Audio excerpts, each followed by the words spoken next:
Hi there, this is Jonathan Ginsberg. I'd like to talk to you today about what you should do if your Chapter 13 plan payment becomes not feasible.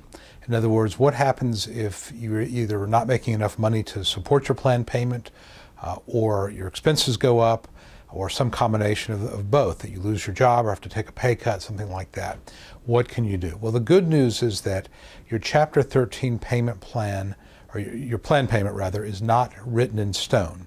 So if you propose, for example, $800 a month, and that's your disposable income at the time you file your case, and later on it turns out that you only have $500 a month, you can amend your Chapter 13 plan and reduce the plan payment so that it reflects the realities of your budget. And what we do in this situation is we file a post-petition. Post-petition means after your case is filed, a post-petition plan amendment. And along with that plan amendment, which will basically say that your plan payment is now reduced, we have to supply budget documentation. So we have to show why. So in other words, you cannot simply walk into court and say, I don't have enough money. You've got to submit a whole new budget to show what's happened and explain what's happened. So for example, if you changed jobs or took a pay cut, that would be a good reason.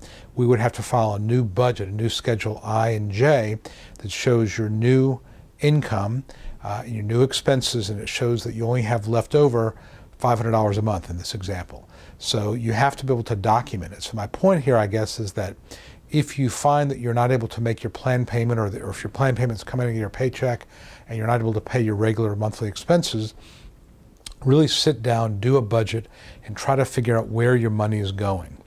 And obviously, if it's something that's it's discretionary, you can get rid of, you should change your budget.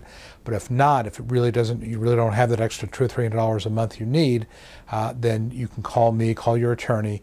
We can file an amended plan and reduce the plan payment to reflect your budget. But when we do that, we absolutely have to file along with that a new budget to show how much money is coming in now. We have to be able to document it. So that means we may have to provide copies of pay stubs or copies of monthly bills if they've gone up, whatever the case may be. So if you're in a situation where you see that coming down the road, start gathering documentation so that we have what we need to file an amended plan. So yes, you can amend your plan. It is not simply filing a piece of paper. You've got to document it. But if that's the case, you have the documentation. We may have to go before the judge. Sometimes the trustee will sign off on it, and your new plan payment will be a lot more livable based on the new realities of your financial situation. So if this should happen to you and you're my client, call me.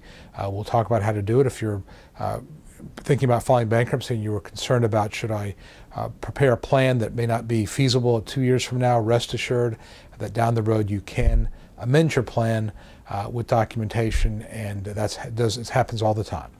I hope this has been helpful. Again, my name is Jonathan Ginsberg. If you like this video, please like it on Facebook, or +1 it on Google+.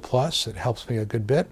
And certainly keep those questions coming. So until next time, I will talk to you soon.